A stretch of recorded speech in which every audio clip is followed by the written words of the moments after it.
Okay.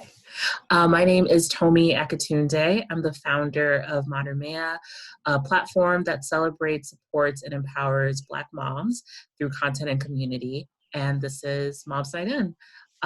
With me today, I have two amazing women who are experts in their field to talk about this idea of reconnecting with who you are, separate from all the roles that you play as a mom, a partner, employee, employer, daughter, just like all the many hats women are asked to play over and over and over again, that become like very easy to lose yourself in. It's a constant theme that I hear a lot in interviews that I've done for Modern Mia. So yeah, I want to introduce you guys to our panel. To my left, I don't know where you fall on other people's screens right now, but Dr. Patrice Perry. She is a licensed clinical psychologist who has over 15 years of clinical experience. She provides outpatient therapy, psychological testing, and life business coaching at her private practice, Four Rivers Psychological Services. She has a history of overseeing a school-based therapeutic program for middle and high school students in Fredericksburg, Virginia. She specializes in treating children, families, and adults with histories of trauma, adoption, depression, anxiety, and adjustment life stage issues. She also has a YouTube channel where she provides educational videos after noticing that many of her clients struggle to find time to read book recommendations, but would follow through with watching brief YouTube videos. Hi, Dr. Berry. Hello. Glad to be here. Yeah, I'm so glad to have you. And then to my right, I have Tori Johnson-Jones, singer, songwriter, author, and entrepreneur. Tori Johnson-Jones is a self-described multi-potentially, sorry, I butchered that. A person with multiple skill sets and disciplines. Tori created and founded LoudSilenceBrand.com, a style and culture brand that creates space for ideas to cross-connect. Her career includes 15 years working as a professional makeup artist in the entertainment industry, serving clients such as Destiny's Child, Usher, Pink, and more. She often uses multiple skills and disciplines for one project. And she is also an accountability mom coach. So, hey, Tori. Hi, thank you for having me here. Yeah, hi, ladies. I'm so excited. So, yeah, how are you guys feeling? What's going on in your world? Just to shoot the shit for a little bit. The ladies or us? Oh, yeah, everybody. Everybody. Just like how are y'all doing? I'm doing fine. Taking advantage of this, I call it the great pause. Taking advantage of it and choosing to walk in the grandest version of me. And offering that to my clients, to my community, really showing up even when I don't feel like it. I believe showing up is the first step, is what I teach others. So, I have to be an example. So, and raising my wild 5-year-old and homeschooling a 5-year-old. Oh man. I've been referring to it as crisis schooling because this isn't even homeschooling. And we don't even know if August is going to be available. Like, it's so much uncertainty and going on. It's just, what do you do in uncertain times? I talked to my 83-year-old cousins who are very alert and aware, and they're like, we're going to get through this. Like, we've never been through this before, but their mom went through something like that. And yeah, so it made me feel a little bit better speaking to them, but it's just a lot of uncertainty. Yeah. And that's what I've been trying to find some clarity in all of this. I actually lost my full-time position and I was already working on launching my own practice. So Four Rivers was birthed during this time. And a lot of people wouldn't have started something new. But I work with an amazing company. And I have a 2.5-year-old. I'm gonna have to edit my bio for stuff like this to be like, yeah, I have a 2.5-year-old son who's just a bundle of energy and joy. And it's just, as a mom, having to navigate difficult decisions because I can't work from home with him here. And so we've had to, so he's in a small daycare. And they only have 5 kids in his room. Parents, we can't go back there anymore. And so just having to make decisions that work for our family. And we have a plan B, you know, because if anything does happen, you know, we'll all be home for sure. Yeah. And so, and I've done what I can to meet with people online. I never wanted to do online therapy. That was not something that I was interested in. I much rather face-to-face. There's something about meeting people face-to-face, but if we can't meet face-to-face, at least we can meet in communities like this. And so, like, this is just, there have been some hard parts, and I've just tried to focus on what I can control and like what good. Like there has to be, like, all this can't be for nothing. Just can't. Yeah, definitely. So how would you guys, and this is open to everyone, please, how would you describe who you were before you were a mom? What was that woman like?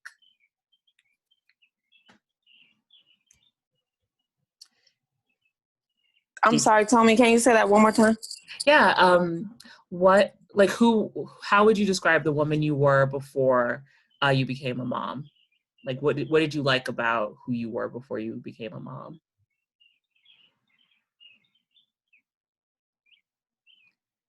Sorry, I'm momming right now. I get that. I'm trying to multitask. For me, I think, honestly, I feel like I've grown more as a mom, and I'm becoming more as a mom than I was not a mom. I don't know how to describe it, but I feel like I have more ambition and less fear, or not even less fear, but the ability to push against the fear, because I know, like, my daughters and my son, they're watching me. And so I've also just grown in a lot of ways as a mom. And so when I think of me before kids, I would say I was more timid, not really a risk taker, but also, you know, had a lot. I would say I had maybe not a lot more fun, but different kind of fun than I have now. But I have been, like, kind of like Dr. Berry. I launched my practice in this COVID as well, and yay! Sorry, she's potty training. That's okay. Yay! Thank you guys. And so, you know, I just never would have thought or never even imagined taking that leap of faith and, like, doing something like that, especially during COVID. But it's happened, and I feel like part of it is just me being willing to take more risk now as a mom. And I don't know if that answered the question, because I was supposed to be talking about prior to momming it, but yeah. Oh, that's your truth. Thank you for sharing. Krissa or Chrissy or Nana? I would say for me, I think I was a person who was more apt to just up and go, you know, take the trip, do the thing, like turn this way instead of that way. I have always been a planner, but I think that kind of like schedule part of me, and especially for my kids, just kind of like thinking through for them. Okay, so we're gonna do scouts this year, and then we'll be doing that, and then we'll be doing that. So when COVID and everything came, like, I'm like, but my summer camps, but my, you know, but we had this, but then that was going to lead to this, and that was going to lead to that. And so having to really just let go some of that control, because, you know, you have, you know, ambitions and just the same way I sort of have felt like I had planned out things for myself, making those kind of plans for the kids, and then having to just take my hand off of that a little bit and be in the moment and just kind of let life unfold. So yeah. And Nana?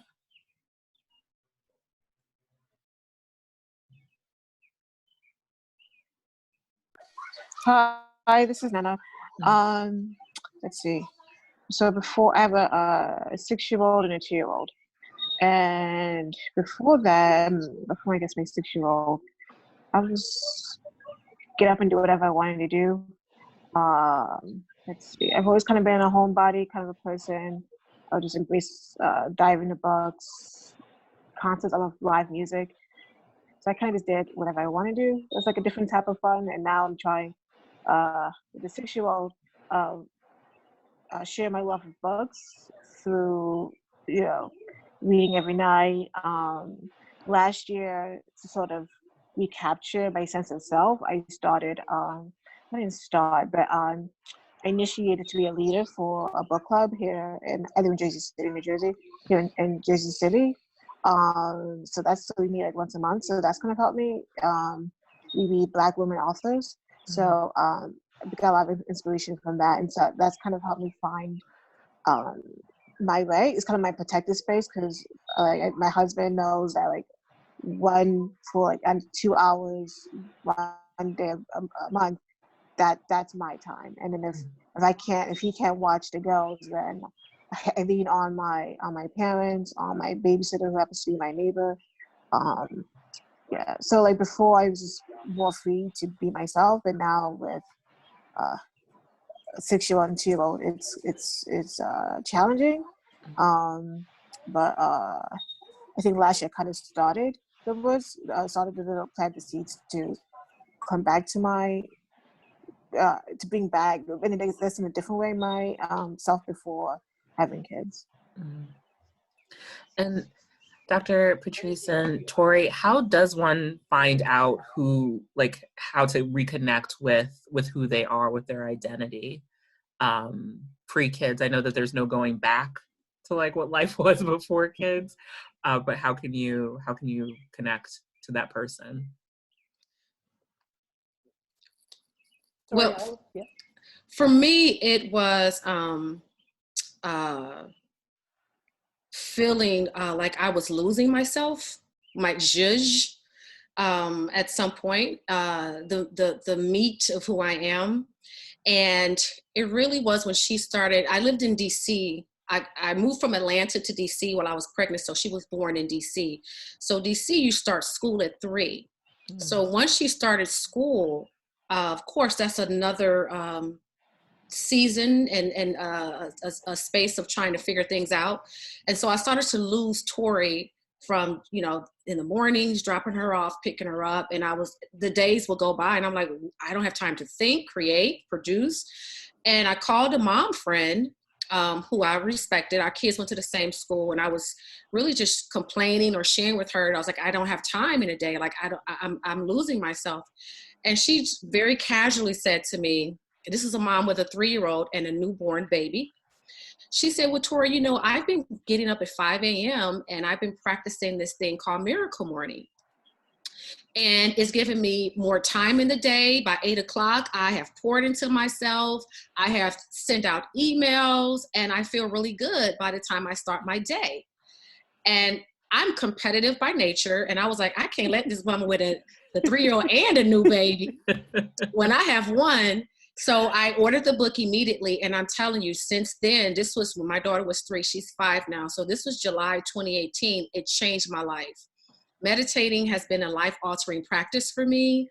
Getting up early and pouring into my well before my family rise was the one thing that allowed me to get Tori back, to remember who Tori is, and my zhuzh. That's how I feel like I got my zhuzh back by, because we don't have a lot of time. And then, but I had to create some time, and I only have 24 hours available to me.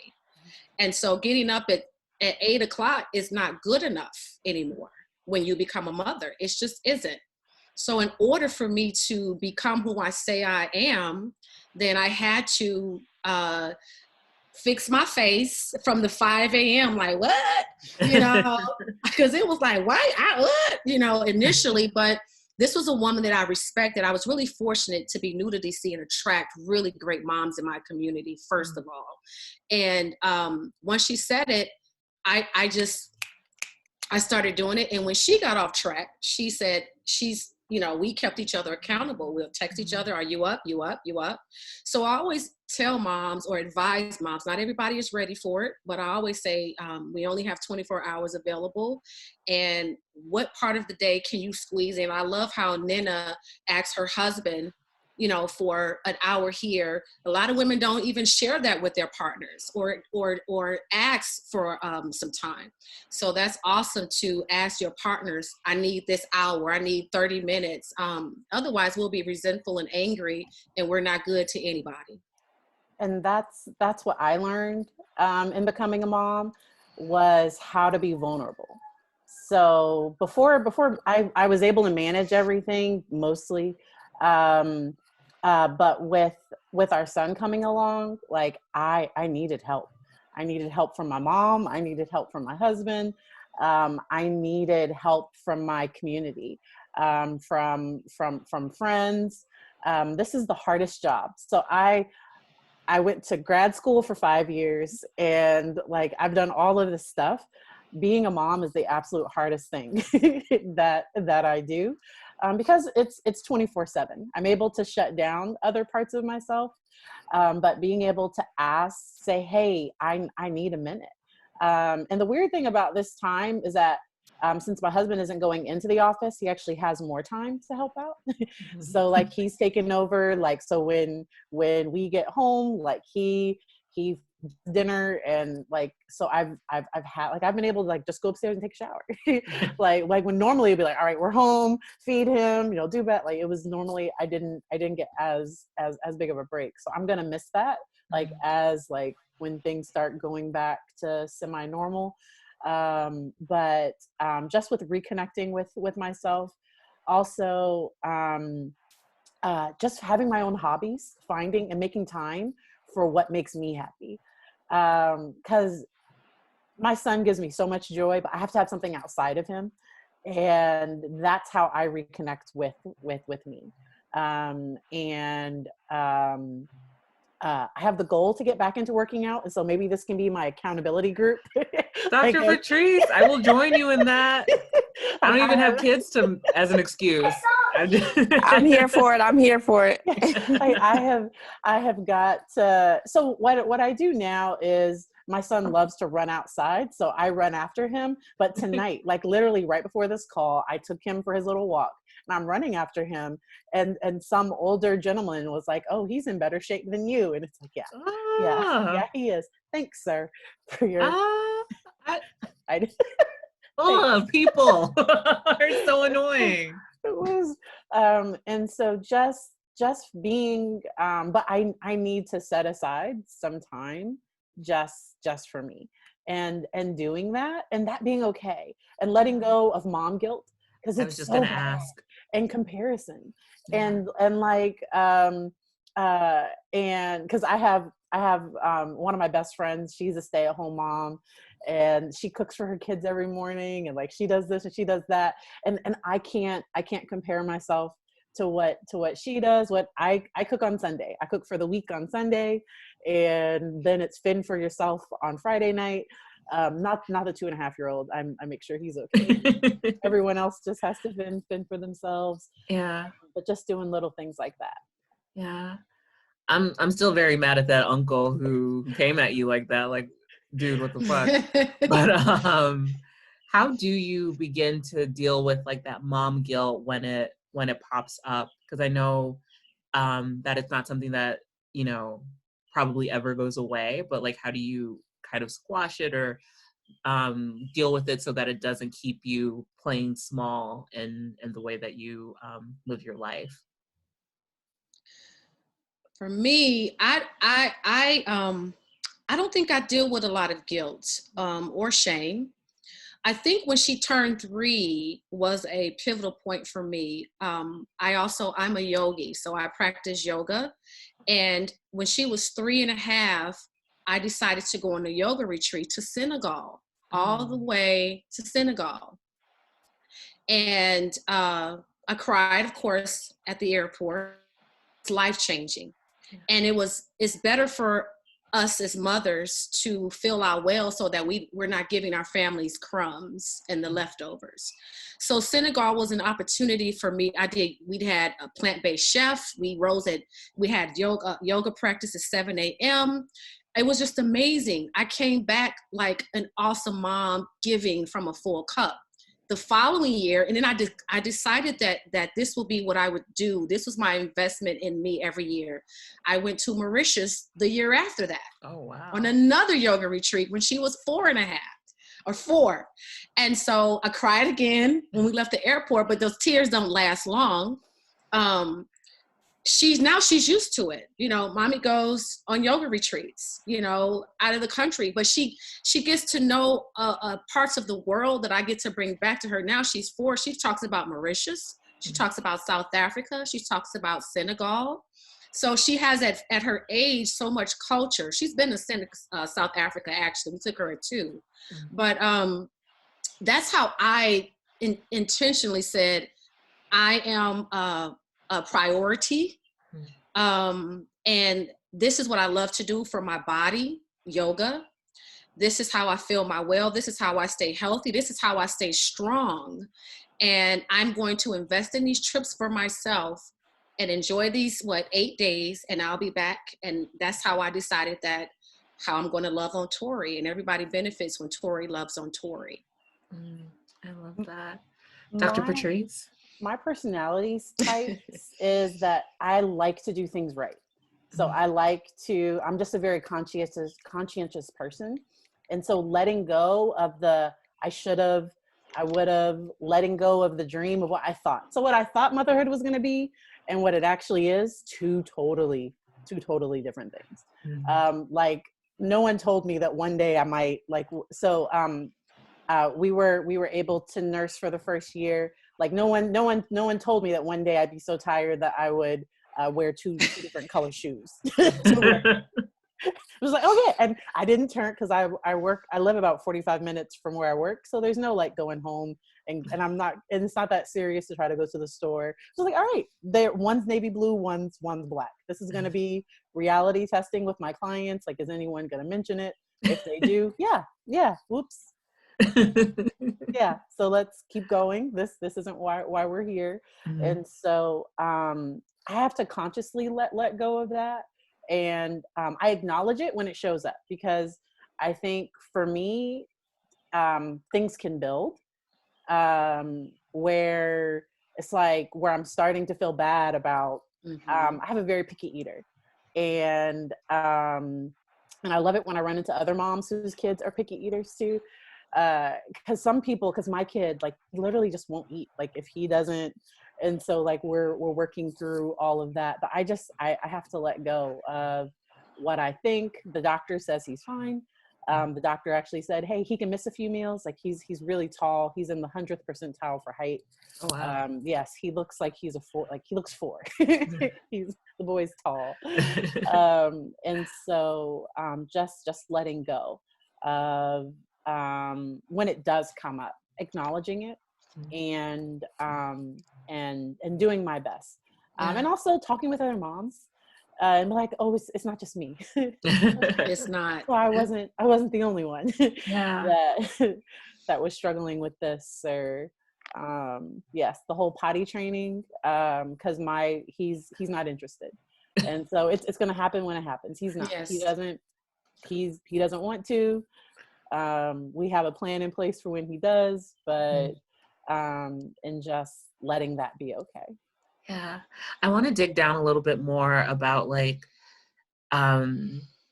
what it means to like strategies you can have to acknowledge the guilt, but not let it steer you into like a spiral or become an excuse for why you don't pour into yourself. What are some ways that, beyond like acknowledging that like, you know, there is a problem, to start addressing the issue on a consistent basis? And so I think really, because sometimes you have, so I always start with acknowledging it, because admitting that it's even there is sometimes hard for some people that might not even be self-aware. And sometimes because if you just say it out loud, like, I'm really, and it's like, that doesn't sound right.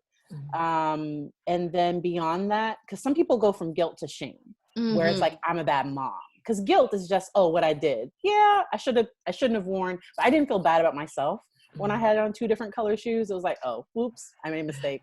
Because some people go to the I'm stupid, there's something wrong with me. They go to shame, because shame is I'm wrong. Guilt is what I did was wrong. And so for people that struggles with shame, sometimes we have to dig a little deeper to what are those voices that automatically play in people's heads. And normally there was like a really critical parent, or there was like there's someone that played a critical role in their lives, and being able to talk back to that person. So actively having to do your affirmations. And so if I'm automatically thinking I'm a bad mom, if that's what's automatically coming, having to every morning and every time that thought pops up, saying I'm a good mom, and challenge whatever those thoughts are with what's the opposite. And it doesn't have to be like so balanced where it's like I'm horrible to I'm the best. Like, it's just like, hey, I'm doing my best, and that's enough. And being enough and being worthy, because often women will struggle with not feeling worthy. And so being able to just sit with that and know that what you're doing is enough, that you're doing and if you need help, asking for it. So that was one of the things that I know I had to do, especially when he was a lot younger and I wasn't getting enough sleep. Was, hey, like the house, okay, there can be some toys, like even now. So I'm in a room that doesn't have, because like out there's a ton of his toys are everywhere. Upstairs, toys are everywhere. I clean them up when I can. I get him to clean them up. But just doing your best and letting that be enough. Yeah, I agree. I think we are expected to be perfect, the perfection. We see, there's celebrities that get their bodies and, their makeup and eyebrows are snatched and just like all this perceived perfection, and the kids look amazing in the photographs. And I think I love Dr. Berry saying, I am enough. I'm enough. Some nights the dishes are not going to get clean. Some nights the play area or the living area may not get, the toys may not be put up, and it's okay. It's okay. And that's okay. Yeah, I love that. I love also the idea that you guys both touched on about like having a support system to like bounce off of that, I'm not the only one feeling this way. What are some common things that come up with in both of your practices that we can like address now with motherhood and identity, and making space for your identity outside of motherhood? Like, how do you, I've had some people share with me that it's like, it speaks to what you were saying earlier about the shame. But like, I don't have time. I can't do X, I can't do Y. And it's making me feel bad. And the idea of waking up early, there's always a reason why you can't, but can we talk about why you should? Well, it's like, what are you looking to change? Where do I start? I really, really believe in this season of mommying, which is demanding. I believe in brick by brick, step by step. It doesn't have to be a leap. It could be a crawl. And when you're in that state of like overwhelmed, where do I start? What's the first thing that I do? The first and foremost, is breathe. That would be the first thing, is to breathe. And again, I am a huge advocate for meditation, and there's no right or wrong way to meditate.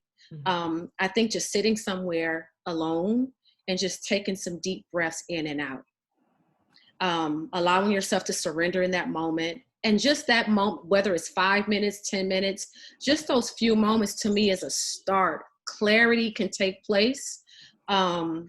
And being intentional. I hold moms accountable in that. I have a mom, one of my clients, she has 3 kids, 10, 3 and 2. And she works, and but like most people, she has to be at work at 9. She'll get up at 8:15.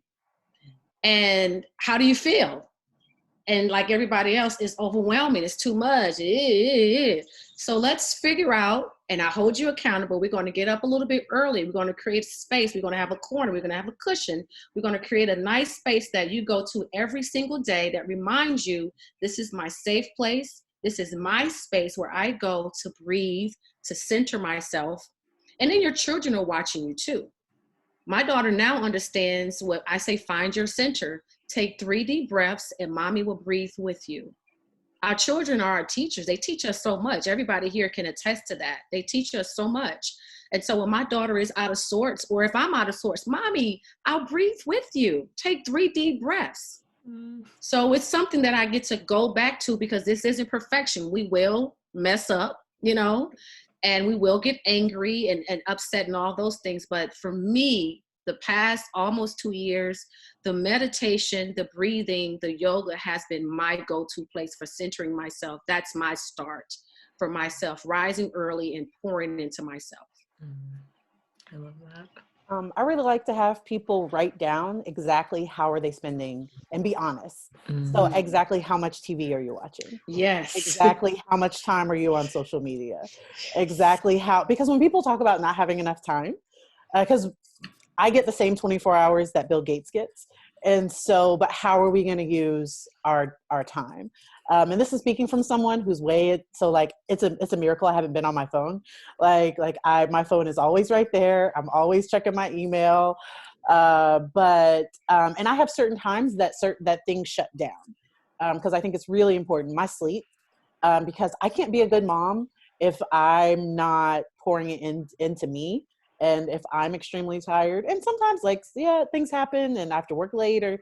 So, but if I'm consistently losing sleep, if I'm consistently not doing certain things, because sometimes when I ask about self-care, people will say, oh, I watch TV. Well, that doesn't change the physiology. Like watching, it's a distraction, but the energy doesn't go anywhere. So if someone is dealing with anxious energy or depression or something like that, doing something physical, doing breathing, meditation, doing something that's going to change the neurochemicals, the balance that we have. And I'm a really big believer in taking care of your body, mind, and your spirit. If any one of those get out of whack, you're not going to be healthy. And I want to live a long time, to be able to care for my community and to be able to give back, because so many people have poured into me. But I was raised by a single mom, and she did not model that for me at all. And the one thing that I learned from her, because I told her when I was little, I told her that I would have traded the stuff that she bought me to have had more time. That her time was really. So she was focused on, being able to provide, not like provide, but to be able to provide what we wanted, to try to provide some middle class type life just by herself. And she worked herself to the bone. And so as a mom, that was one thing that I committed, that I was going to do my best to be there for like when I'm with him, that I am with him. And because it's easy, I see it all the time when I'm like out, everyone's just on their phone. Now sometimes, because sometimes some kids, they have tantrums, and so I work with people where if they weren't able to give a tablet or something, like there would just be a major problem. But my son, I talked to him when we used to go to the grocery store. He doesn't get to go anymore, but he would, so just talking to him and engaging and interacting, just doing things like that, just sometimes helped be able to build those longer lasting connections. Yeah. I think you also touched on something I wanted to get into, just like self-care. What are some like restorative forms of self-care that people can engage in to help them reconnect with themselves? So you mentioned not watching TV. That doesn't count. That you want to do something that like changes the Physiology. the physiology, the mind, body, Yeah. brain connection. What are some other forms of restorative self-care that people can engage in the social distancing time we're in right now? One of the things that I do is I will go for a drive by myself or a walk by myself. I do that with my family, but there are moments where I'm like, I need to go alone. Let's see, like today was such a gift. My husband he took my daughter to meet some friends for lunch. They're social distance though. And he's been gone since like 3:00. Like, I'm so excited. Like it just gives me some space, like just space and time to download, to think, to clean up even, and not fuss. Pick up your toys, pick this up, I'll go ahead and do it. Exercise. But I love what you said, Dr. Berry, about being aware of changing your physiology. You can read for 10 minutes. You can read some affirmations, especially a lot of times once we birth our children, a lot of trauma comes up. A lot of stuff can come up for us. Some things we might have modeled from our parents that really doesn't serve us. And so it sometimes can be a battle with that, what we witnessed and with our own children. So for me, the reading for 10 minutes, reading something that would change my how do you say it again? Physiology. Did I say that properly? Physiology. Yeah, you nailed it. And affirmations. I'm enough. It's okay.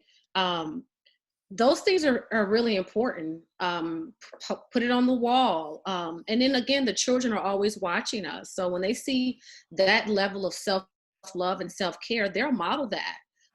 As opposed to running to, ratchet TV. It has its entertainment purposes, but it's not going to serve you in walking in the grandest version of yourself if that's what you want to do. Yeah. I really came around to affirmations recently just because I always felt like silly talking to myself. It was just like, oh, never mind. Like I should know how to do that myself. I should be able to do that without taking this like woo-woo step to affirm. But it really is something powerful, and something that my life coach has given me is taking these limiting beliefs that I have that I've been repeating to myself for like donkey years, and asking myself like, what do I get by saying this thing? Like, what do I get to be right about in saying that I'm dumb, or that like I'll fail if I try, or yeah, and like replace it with like something that actually serves me. So in my instance, like whenever I mess up, I will immediately say like, I'm dumb, I'm stupid. And that comes from any immigrant kids, first gen kids, like we'll get it. And that pushed me when I was young to like achieve. But it's not serving me anymore. It doesn't feel good to my immediate response is to say that I'm dumb. So what I've replaced it with, and what I love what you said, Dr. Berry, about it doesn't have to be like the extreme, like you can meet yourself in the middle, and instead of saying like, I'm stupid, I've now been saying I'm constantly learning, and I get to ask for support when I don't know the answer. Yes. So I love changing people's relationship with failure. I work a lot with kids and teens, and so sometimes I'll use famous sports examples where it's like Michael Jordan didn't make his varsity basketball team the first time he tried out. But like, what if he had never picked up a basketball again? Like, we would have missed an amazing basketball player.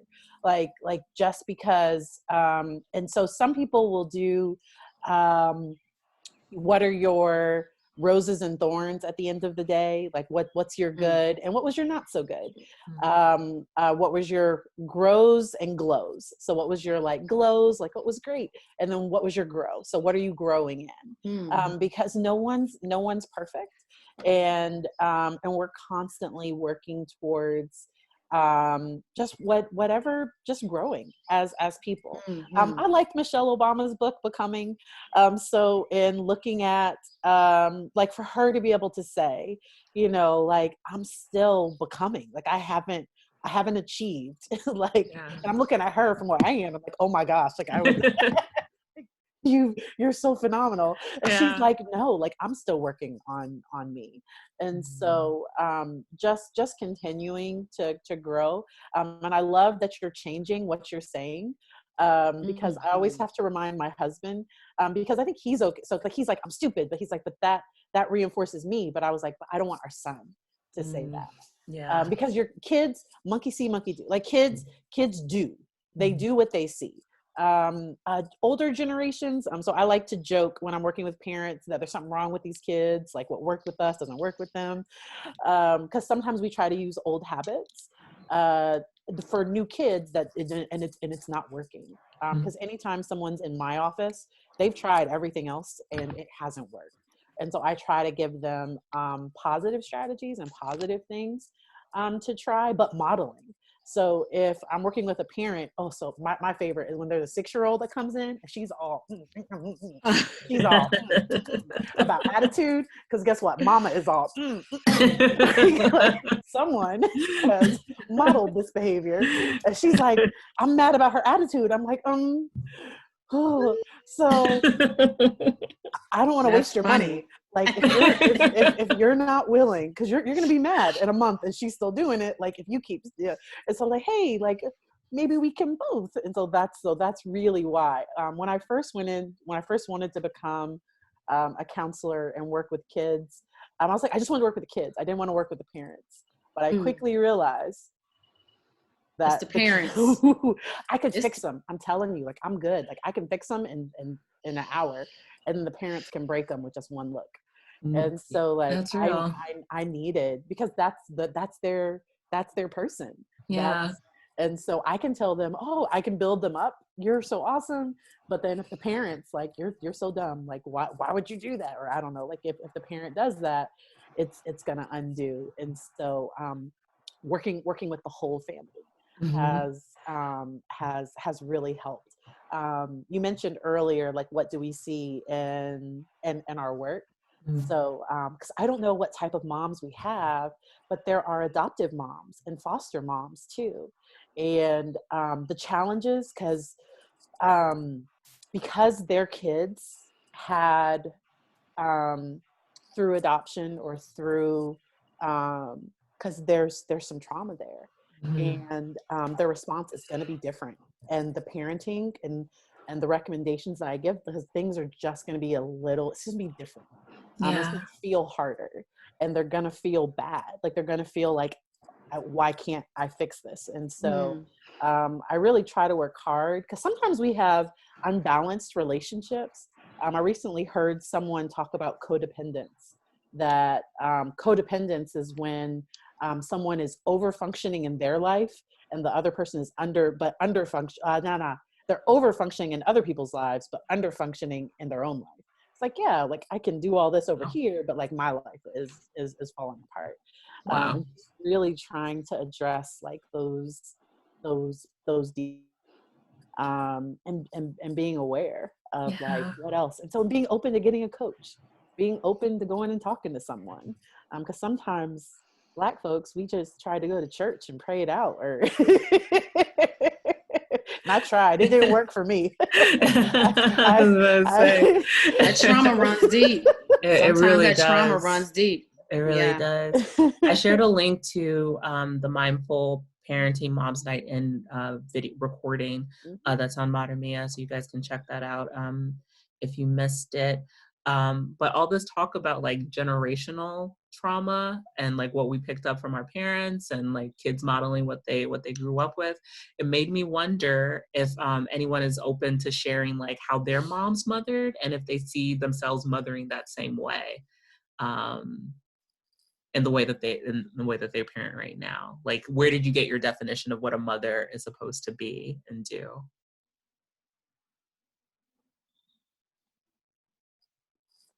Well, I can go. Hi, everybody. Thank you, Sorry, I was chomping, eating my dinner. Don't think you guys want to see that. But I am a first generation American, and my family is from Haiti, and I have a 3-year-old. And similar to your story, Tony, I moved across the country, from one Washington to another, from Washington, D.C. to Washington State. And that's when I found out that I was pregnant and had my daughter. So I had a chance to parent away from my mom, which I think was kind of helpful because I grew up with her being overbearing. She is a single mother. So it was just me, myself, and my brother in the house. And she was a little bit overbearing, but overprotective of us, just kept us close. And she did a lot of the name calling, as we all know, from Korean, a lot of the stupids. And so I'm very mindful of how I raise my daughter. I make sure that I, always affirm her and make sure that the word stupid does not ever enter our house. And all those negative words just don't enter our house. So because of the way she parented me, I use that as a way to kind of parent better for my daughter. I kind of see where she went wrong. I guess it's not the right thing to say, but, use that and keep that in mind when I'm parenting my daughter. So. Yeah, I love that. Because it's like you realize, so I'm not a mom yet. I was trying before COVID and then had to put it on pause because IVF is considered a non-essential procedure. And I have a pre-existing condition that like, I just don't want to be outside right now. But I realized that my parents are human and they did the best that they knew how to do with the tools that they had. And I can choose to like be upset with the way some of those tools affected me, or I can make different choices about what I do moving forward. So I think that's amazing that you're doing that, Chrissy. I feel like I'm on the Brady Bunch. I'm like looking down like, hey, Chrissy. I have a question for Chrissy. Yeah. Hi, Chrissy. How does your mom feel about your approach with raising your children? Like that you're now aware of not using those bad words. How does she say anything about it, or have you guys had a conversation about it? No, we haven't had a conversation about it, but I know she looks at me a little bit sideways for it because she's just set in her beliefs, so she feels the way that she raised me is absolutely right. And, she always mothers me. So she kind of, gives me suggestions, but she respects me at the same time and realize that I'm raising my daughter the way I want to raise her. So she respects that. But we haven't had a conversation about that. And again, I'm all the way across the country. So it's not like she sees my everyday interaction with her. It's only through video and phone conversation. So she doesn't see our daily interaction. Okay. The interesting thing about grandparents is sometimes the way they are with their kids, they aren't that way with their grandchildren. At all. Yeah. Victoria, I like the clapping emoji you're using right now. It seems like you have personal experience with that.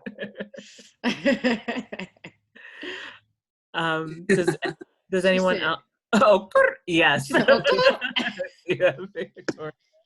Speak on it, because Mama, I don't know if y'all want to see me. I look a mess. But I do. We want to yes. see you. Hi guys, I'm looking at everybody. I'm like, look at everybody, all like just black and national, just blended. I'm like, all right, I'll come through with the fro. But no, I do agree with like my mom. My mom was a wonderful mother, so I don't want to like get it twisted in any way. But she, I have older parents, so my mom had me when she was 42. So coming in as a child, with two parents that are already very set in how they do everything, you know, you fall in line, and you know, you either get in line or you out of line, you pushed out the way. And she just did everything. My daughter is 6, and I try and really just push her to do things for herself, because in a way I had to learn how to do things for myself because my mom just did everything. So I guess that's overbearing. But she does that now for my daughter. Like, you know, she gets homemade pancakes, and, you know,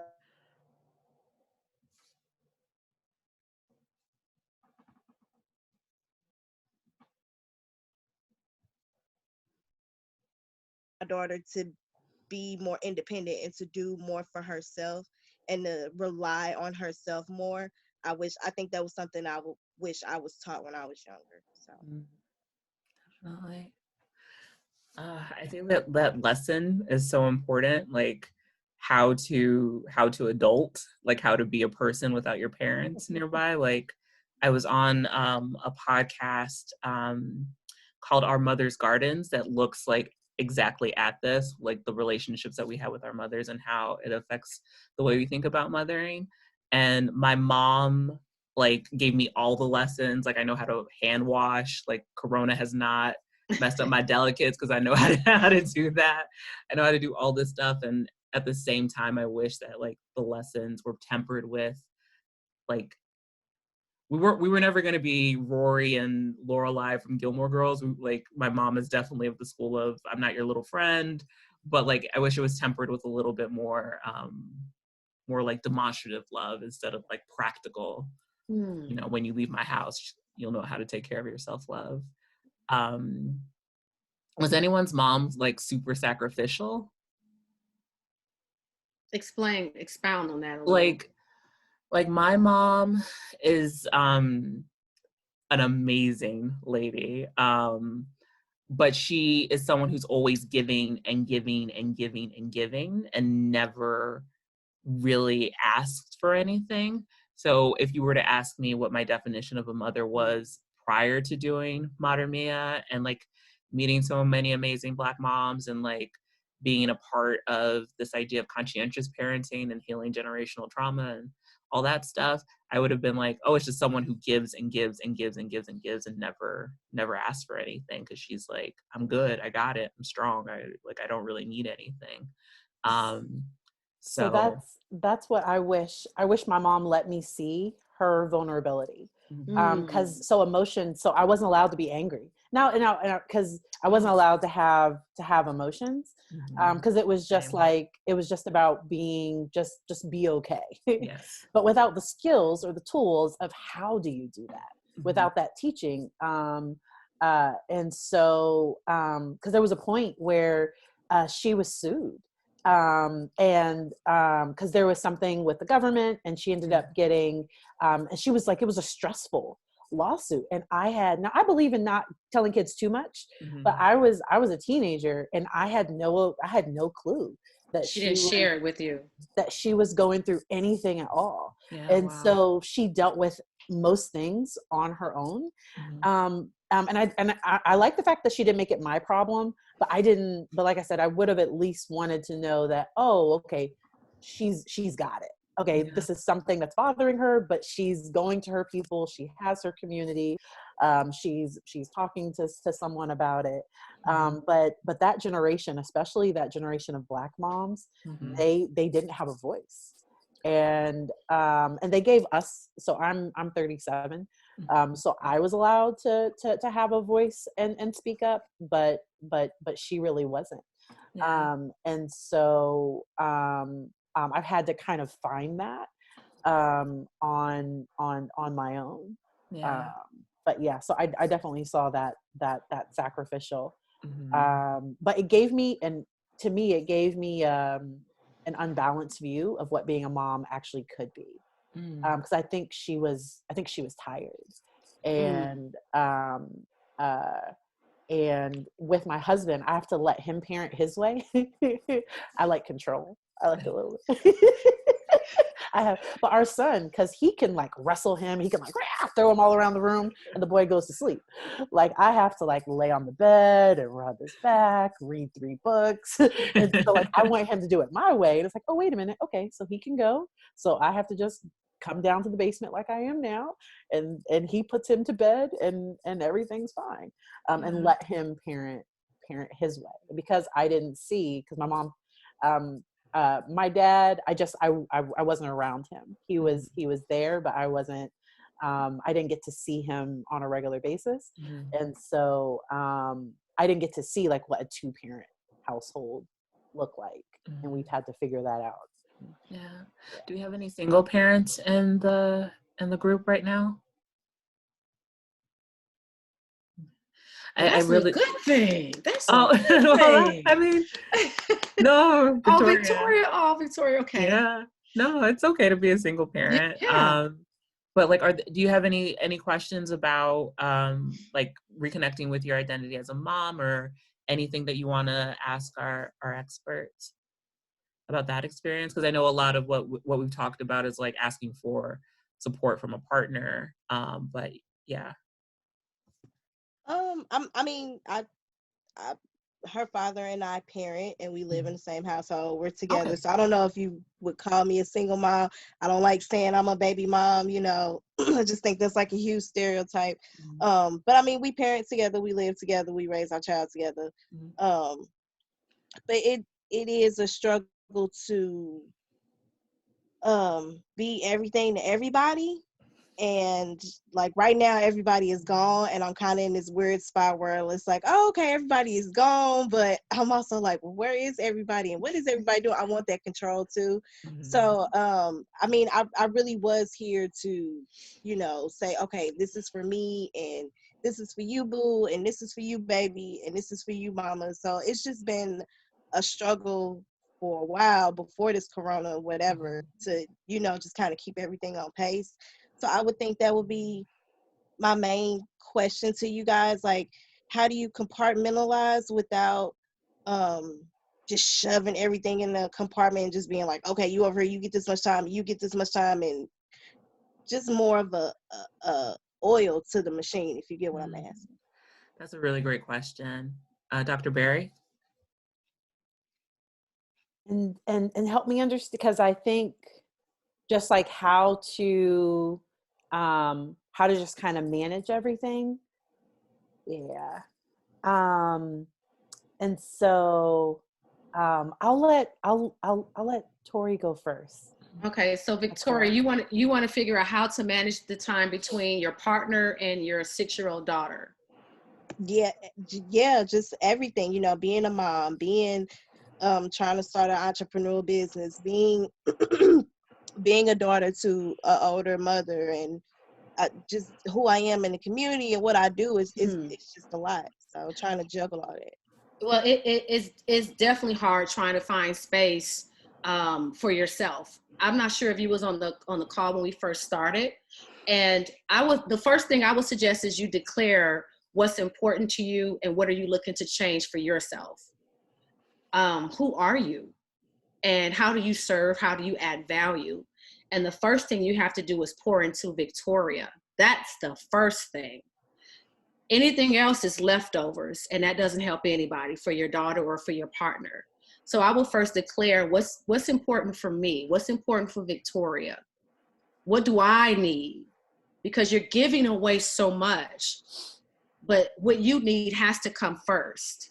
And so, again, what I do for me is I rise early. I do my own meditation, and it doesn't take a long time. I read for 10 minutes.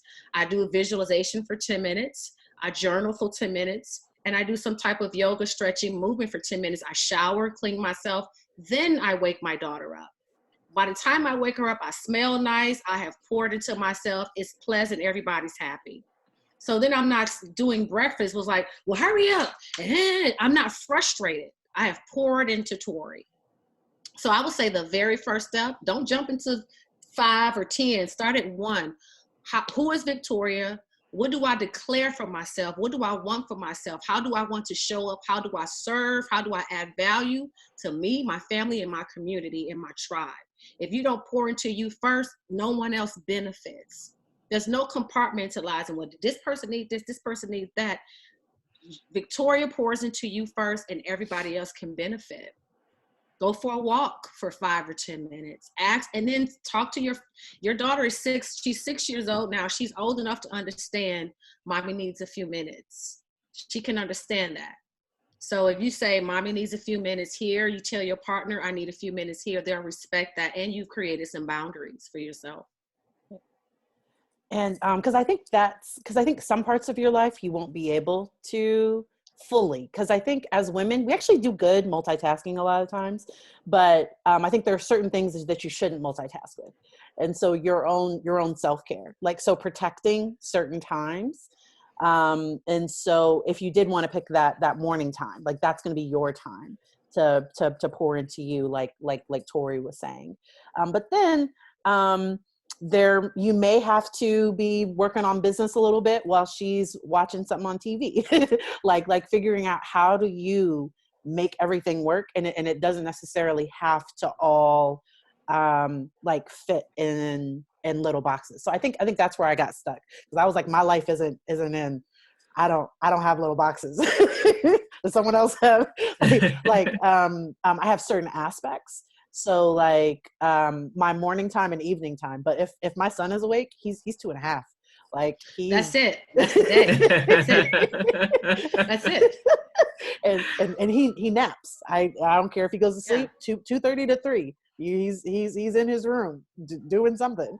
And so even if you need to build, especially being home, if you need to build quiet time into a lot of families, because like let's say midday you feel yourself like you need some time too, like after lunch, building in for her to because I'm really encouraging parents to teach skills, like because schools don't teach kids how to manage their anger or how to manage emotions or how to have social skills or anything like that. Like parents can really, besides just teaching math and everything else, like you might as well throw in some social skills or like whatever skill your child might need. And so maybe building in some time for your daughter to also practice. All right, so you go have your quiet time, and mommy's gonna go have her quiet time. Even if you take a nap. I'd like to also ask you a question. I'm sorry, Deetra. No, go ahead. Go ahead. Victoria, what's important to you right now? What is important to me right now? Number one, probably my income and trying to supplement it. I don't have any income right now. I lost my job to all of this. So that's been the main thing. And now that I've had this time to really, because the morning routine was get up, get the baby ready, get everybody's stuff together, get out the door, get where you got to go. So now there has been more of a routine, more of a slowdown. And so I'm really trying to pick up on my entrepreneurial and start my business and or work from home. So have you carved out time? Do you have time where you focus on being an entrepreneur? Is there a set time that everyone in your home is aware of and respect that time? No. That's really good advice, Tori. Yeah, I would definitely have a conversation with your family, and so that that's honoring yourself, and letting people know what the circumstances look like and what you're trying to do for yourself and for your family. And so the first thing I would do is let them know, including your 6-year-old, mommy needs an hour. And also I highly recommend, Victoria, waking up a little bit earlier. Waking up a little bit earlier before the family wakes up, before the noises of the day begin. And just because you need time to think, you need time to create, you need time to produce. And so you really can't do all that when there's so much going on around you. And I understand there's so much uncertainty happening in this moment for all of us. But I would say the first step for you is to talk to your family and say, I need an hour. And also consider rising up a little bit early before everyone else does. Yeah. Thank you. That was all really great advice. The thing that I wanted to add was something that I always call on. I interviewed a woman named Andrea Davis Pickney. She is a VP and editor at Scholastic and a children's book author. And she said something that's always stuck with me, so I just like pulled it up. But she said the one thing that is very helpful as a mother is pausing. At every moment, even in joyful times, I remind myself to slow down so that I can really experience what's going on. And the way that she does this is this exercise she calls HALT, H-A-L-T. And her kids are older, but she lets them know that she needs quiet time at least 3 times a day. And it's to deal with HALT, hungry, angry, lonely, or tired. And then when she addresses any of those things, she comes back out with honesty, acceptance, love, and tolerance. So I think that's like a call to practice like body literacy, like, and I'm speaking personally, when I get like very agitated, like I get hot, like I realize, because I'll get in like a really good groove with work, and I'm like, it is 1 o'clock and I have not eaten, and I'm like yelling at Scott and like really annoyed, and like, have I eaten? Have I drank some water? Have I like taken myself away from the computer to just like pause? Because when you get like agitated like that, it feels like everything's a 5-alarm fire that needs like the most attention right that second. And more often than not, it's not. At least speaking from personal experience, it's never as big of a deal as I've like amped myself up for it to be. So that's my offer. Does anyone else have any questions? Deetra. Oh yeah, Deetra, sorry. Oh, yeah. No, it's fine. I was just gonna say, well, I love what Tori was saying about like prioritizing yourself, Victoria, but then also what Dr. Berry was saying as far as like not understanding like compartmentalizing and putting things like kind of in a box, because I think sometimes when we try to put things in a box, things don't necessarily fit that well. And so being more fluid with like, you know, like I think Tori said this, but being able to, while your daughter's doing schoolwork, you're doing your business work, or you know, while you're going for a walk, if you want to bring your daughter with you to go for the walk, to have that time together, but then also you're exercising and prioritizing yourself as well. So kind of working in ways that you can combine some things and not necessarily box things in. And then the other thing was teaching skills. I love that part too. And for me, like my kids every day have a quiet time from 1:30 to 3:30. And I have an 8-year-old and a 6-year-old and a almost 2-year-old. Oh my. But everybody, all 3 at the same time, 1:30 to 3:30, it's quiet time. And I build that in so that I can do whatever work I need to do. And I know like some people were like, you let your kids go that long? And yes, because I need that long. That's so good. And, you know, not feeling guilty about it, because even it gives them the space to learn how to do something on their own, work independently. It gives them the time to be creative. If, you know, they have to, as long as they're quiet, they can do whatever it is in their rooms. But it just gives them also the ability to learn how to self-manage. And so just that was what I was going to add. That's so good. So I'm so glad. That's awesome, Deetra. Yeah. Oh, thank you. That's awesome. Plus, too, it's kind of silly to feign perfection to our children. You know, we're not perfect. And you're right. You do need to self-manage. I'm not going to be around all the time. You know, learn how to manage yourself. Again, the key word I've been saying, find your center since she was in the womb. Find your center since she was in my belly. Take 3 deep breaths. Mommy will breathe with you. That also established trust between us. Like, I'm not going to leave you. I'm not going to desert you. I'll breathe with you. So that's awesome. And what we call that within psychology is that parents are to ground emotions, but you have to be grounded to ground their emotions. And so kids come to you escalated, and if you escalate too, like it's going to be bad. Like it's just going to blow. It's just going to blow. And so the parent has to ground themselves first, and then they can help the child ground their emotion. And I have parents fake it first because it doesn't, because like they're like, it's easy. You want to match their emotion, but if you match it, it'll just blow up. And so grounding it is so helpful. And using it, so we're talking about like grandparents and stuff, because sometimes the older generations didn't let kids be kids. So my kid is 2.5 and he has big emotions, and he's learning to manage those monstrous emotions. Because I work with people that have been abused at, like, you know, because someone didn't let, you know, they had a big emotion and someone didn't respond appropriately.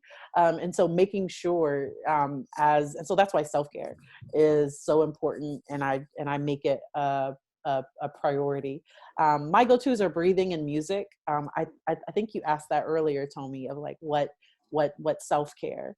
And I'm going to add something physical. Like I said, like all these witnesses, I'm going to add something physical.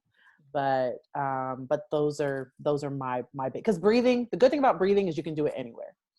It doesn't matter where you are. It doesn't matter what you're doing. And when you breathe in, you want your stomach to go out. And when you breathe out, you want your stomach to go in. Because most of the time we breathe in we want to look good. But breathing from your diaphragm actually helps get oxygen because as you get your heart rate starts beating faster. And so a lot of the coping that I use, it's sensory based.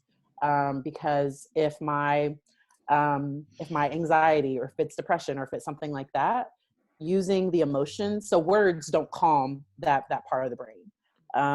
Often doing something sensory can help faster sometimes than, because the harder you try to not have a panic attack, like it's just, it doesn't work like that. Yeah. And so, but just grounding yourself with what you see, what you hear, what you smell, what you feel, using the senses to truly just be in the moment, can really be helpful. And I've done that more with COVID. I've been doing more mindfulness. I've been doing more grounding, because and I'm turning off the news. I don't think we've said that yet. I can't. Yeah, no. Done. We don't have a president. Everything's fucked. So like, why do I need to watch the news? I don't do, because, and then making sure that like what kids overhear. So to try, I had a session today and I had to turn the parent off because we were starting to talk about school and the kid was starting to get upset. And so kids overhear things, and so they don't, because we don't know, it's uncertainty, and we don't know, they don't know. So to have those adult conversations outside of their earshot. Does anyone have any other questions for Dr. Berry or Tori? And I'll scroll up because Chrissy said something. I don't know if everyone saw it in the chat. It was really good. I set a breath break reminder in my calendar for every couple of hours. Game changer. Like, that's genius. I also do Wednesday meditations, Thursday meditations. Since the pandemic started, today was week 8. You guys are completely welcome to join me. It's live on Instagram and Facebook every Thursday at 8:15, and it's about 20 minutes of deep breathing exercises, some manifest meditations as well. So I do that every Thursday at 8:15 on Instagram and Facebook live. Is that 8:15 Central or Eastern? I live in Atlanta. Eastern. That's Eastern. Yeah. Eastern. Okay. 8:15 Eastern. Yeah. Okay. And where can we find you? You can find me at Coach Tori Jones. That's on Instagram. I am an artist, a songwriter, so I have to keep getting my publishing checks. So it's Tori Alamaze. Okay. So as a songwriter.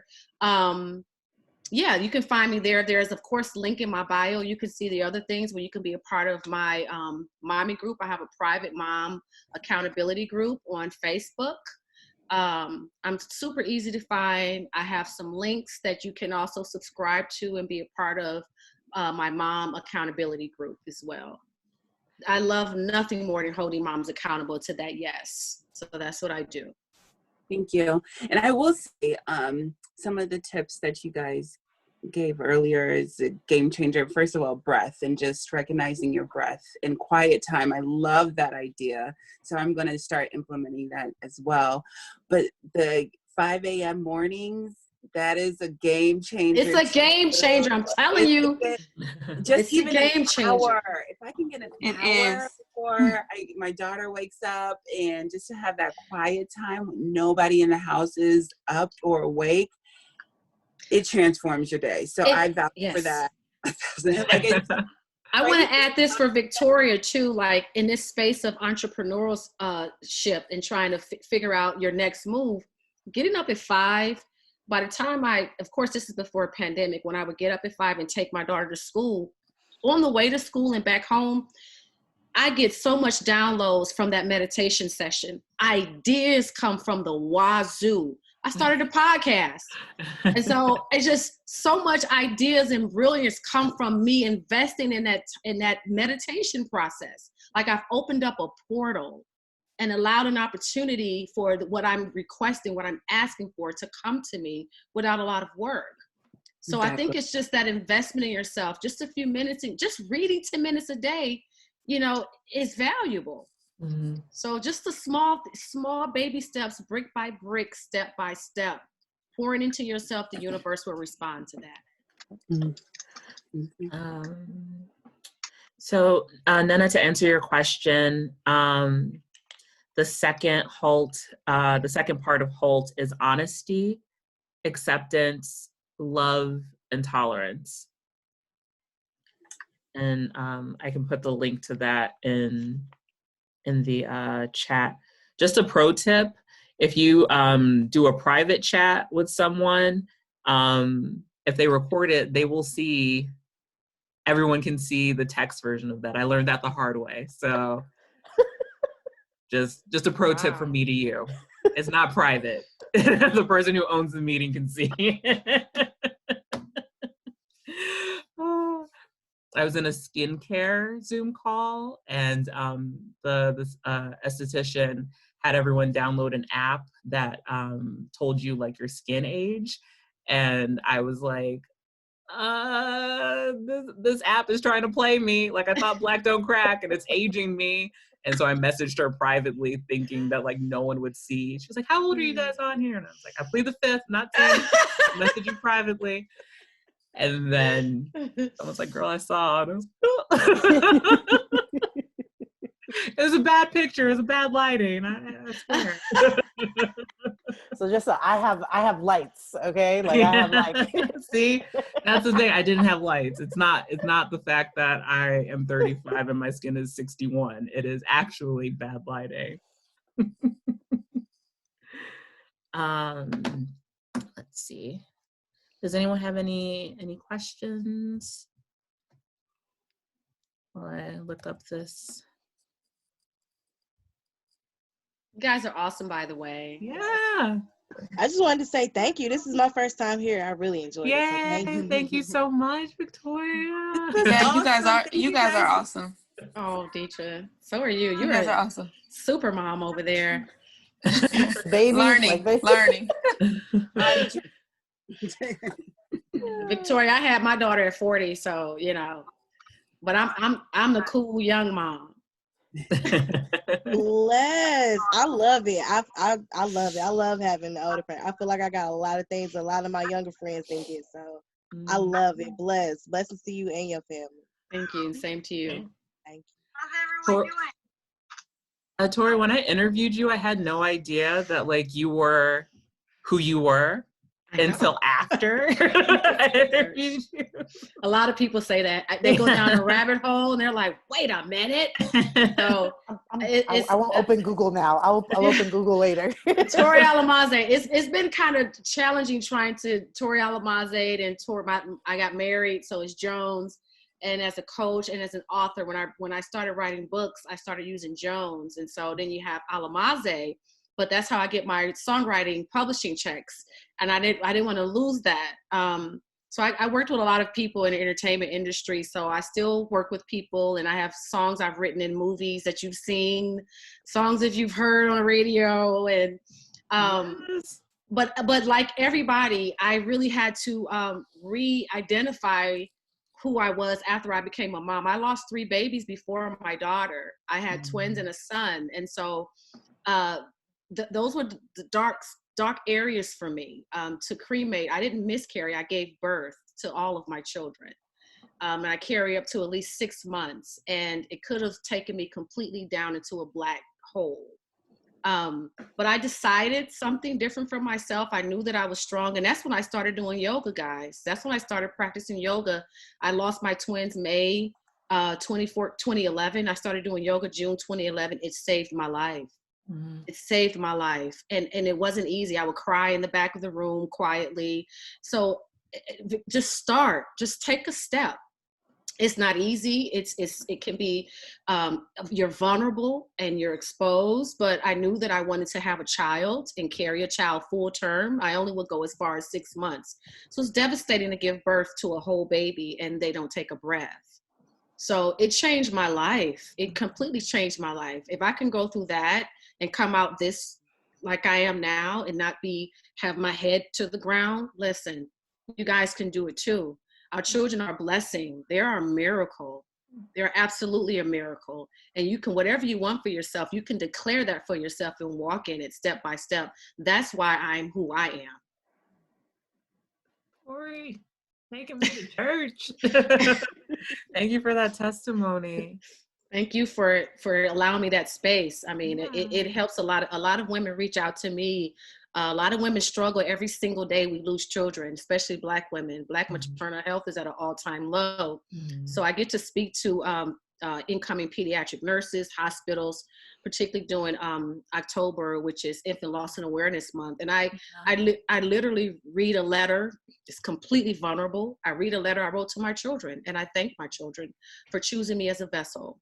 And that shifted things for me because I felt that they felt that I was strong enough to handle the loss. And I feel like they had a different assignment and they just needed me as a vessel to come through. So I'm grateful for that experience. Yeah. Tori. Like every time we talk, I'm like, I know. I cry. Listen, guys, I cry at least once a week. I've cried at least once a week. It took me 7 years to have my daughter. I have my moment and I'm okay with that. Yeah. In my backyard, I have a brick with their names in there engraved and their birthdays. My daughter is aware of their names. She knows that there's her angels. She honors them. She respects them. And I give women permission all the time to say your children's names, you know? So yoga changed my life. It allowed me the opportunity to breathe and to surrender to breath and to trust my breath and not, you hold it right in there.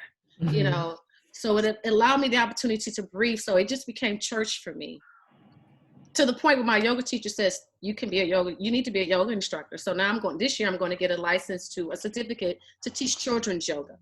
Oh, wow. That's amazing. That's awesome. That's awesome.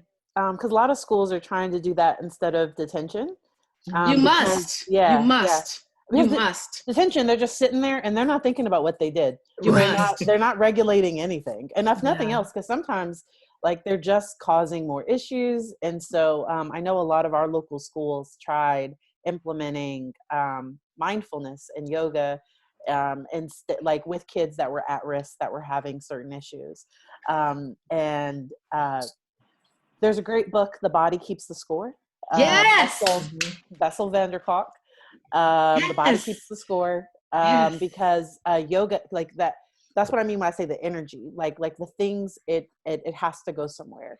I experienced some trauma when I was a teen, and it was going through my own therapy that I think allowed me to be able to get pregnant with my son.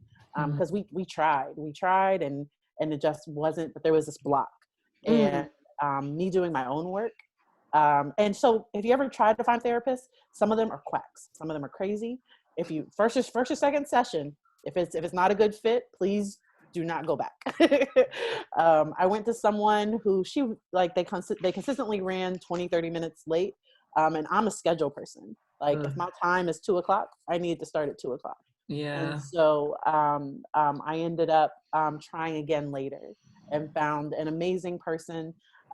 He didn't look like me. I wasn't looking for a male, but it worked.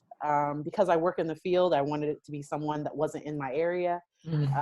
And so just doing that work really helped free me to even be able to be a vessel. And I'm glad I did that work before. And so if I could ever talk to people that weren't parents, I would tell them that, like, children don't fill you. Children, children don't give. They don't. They'll give, but like they're supposed to take. We're supposed to give to them. They're not supposed to fill our cup. We have to fill that ourselves. And being intentional about that is extremely important. And these lights are drying out my eyes. I'm sorry. Oh no. Dr. Perry, I told you, you got to have your rose water. You need your rose. But crying, because sometimes you just need to let out a good cry. Some people fight because they won't cry, and so just let it happen. Let it out when it needs to. Not in Target, but like if you can't, or maybe you need to cry in a Target. I don't know. if you have to. If you have to be in a car, maybe. I don't know. Therapy for Black girls and Psychology Today are good resources. They are. And coaches. Yes. So coaches, so the nice thing about a coach is that if you go to therapy and if you use your insurance, they have diagnosed you with something. So in order for your insurance to pay for it, it has to be medically necessary. They'll often pick an adjustment disorder or something. Like it may not be like, unless someone has significant issues, it may not be something significant. But in order to use your insurance, it has to be medically necessary, which means some type of diagnosis. A coach, it can just be, hey, I get set. I don't know, like, hey, I could use some help in this area. And then, so coaches are great for that. For, hey, I'm just having, I don't need therapy. I don't need to go the deep. I don't need to talk about my mom, but I just need to work on this right here. And coaching is a lot more time limited and it's more specific. Therapy can approach broader issues. And so, Well, if no one has any other questions, I wanted to, what I typically do to end our events is everyone goes around and shares something that they've taken away from the conversation, and then something they would like to offer the community. So my takeaway has been the importance of waking up early. I know this about myself. Like, I work better at nighttime for all the reasons why you say it's better to work to wake up early. Like, the world's quiet. There's not that distraction. Like, everything's just quieter. But I can't do that because I have to, be on call at 9 for my job. So waking up a little bit earlier could give me that quiet and that space for myself that I get really, I lose during the course of the day, or I let myself lose during the course of the day. So that's my takeaway. And my offer is HALT. I really love the idea of pausing and being like, what are these 4 areas that like need to be addressed, address it, and then come out of it feeling a lot better.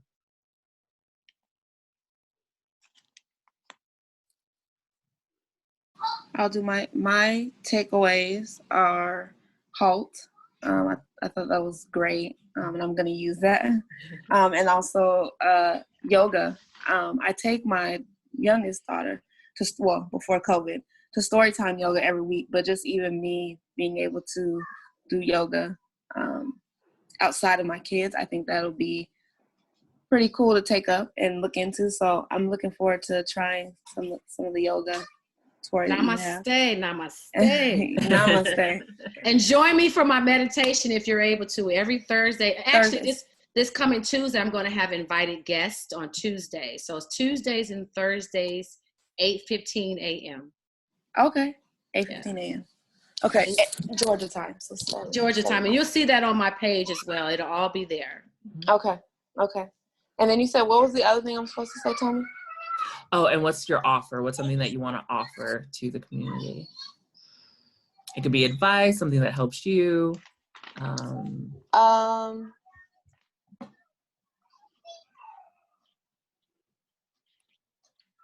Advice or something that helps me. I guess like Dr. Barry was saying, teaching skills to our children. It really helps me when I am able to identify a particular skill that they need to learn and the steps to the skill.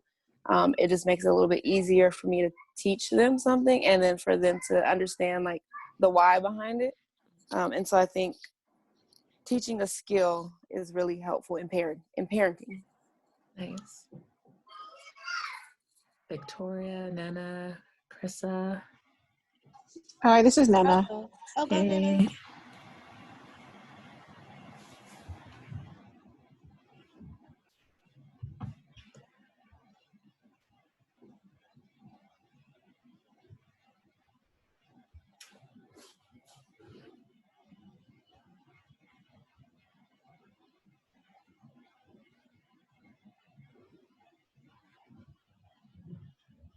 Need to take that breath when I feel myself about to like about to like leave my hand and hit her because I'm just fed up with telling her to sit down and write your journal entry or do your math or constantly chasing her to do her schoolwork, to just do the halt and step away. And then let's see, one thing to give. So one of the things I really want to try and do during this pandemic is I wanted to have this year before the pandemic. My goal was to write a book, but with this whole pandemic, I need to get myself to a schedule. So I'm going to try. I was getting up at 5, but that was to make bottles, clean a house, do household stuff. But I think I'm going to reclaim that back and just use that time to journal. I looked up the Miracle Morning, so I'm going to look into that Miracle Morning. Miracle Morning, Hal Elrod, if you want to put that in the chat. Okay. Miracle Morning. By Hal, H-A-L, Elrod, E-L-R-O-D. Okay. I sent you something too, Tommy, in your email. Okay. How they can go to my subscribe to Tori. Okay. Yeah, that's it. Okay. And then, so Miracle Morning. So I'll do that, journaling, and see if I can start writing this book. Sorry, my kids are still awake.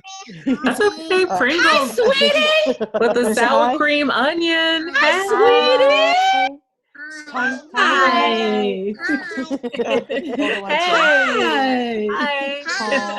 Hi. Y'all are so cute. I love those Pringles.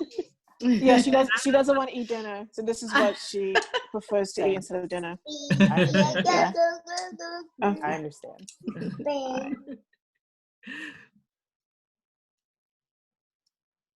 Victoria or Krissa? I can go. I'll take mornings too, because that was good. And I practiced yoga too, but I think I had sort of moved away from realizing just how much it helps me with the internal work and started to think of it more as exercise. So it was nice to hear Tori talk about that. And I guess the thing that I would offer is, before all this, I like to kind of set intentions for the year. So my 3 words were for the year are ease, abundance, and confidence. And so even in this time, which none of us planned for, I'm trying to take it easy, find the spaces of abundance, and to remember that I got this. Yeah, you do. Yeah, you do. Yeah. I'm the last one. I think I got a lot. Hey. That makes me but so happy. So thank you. I did. What I will narrow it down to is to let everybody else know that I need that time for myself, and not to just assume that people are gonna see me taking this time to myself. So I think I really took that away and to say, okay, I need this amount of time, and Deetra, I like that no matter how much amount of time I need, like I need it. So I like that. And I also took away the breath work. I realized I do hold a lot of breath in here. As you were talking, I'm like, I talk like that. So I think breath is one thing that I really want to keep remembering. And if I could share anything, just keep loving on yourselves and loving on your babies and loving everybody around you, because that's all we got right now. That's it. That's it. Dr. Patrice, Tori, thank you so much for being here with us. I know I just shared Tori's website in the chat. If you follow Modern Mia, if you subscribe to the e-newsletter, I link out to our panelists so you can connect with them that way. But is there anything else you want to share with anyone before we go? I love what you mentioned, Tommy, about body literacy. That stuck out to me. I love the body literacy, and I love Dr. Perry, when you mentioned earlier, makes me more aware of changing my physiology. Like, what am I doing in this moment that's going to shift something for me in a direction I say I would like to be in? So that's a level of awareness for me that I appreciate. I will offer, as my mother said, and it's so simple, the early bird gets the worm. You know, she said that all the time, the early bird gets the worm. I hated it as a teenager, but now I live by it. It's true. Ain't that it? And Dr. Patrice?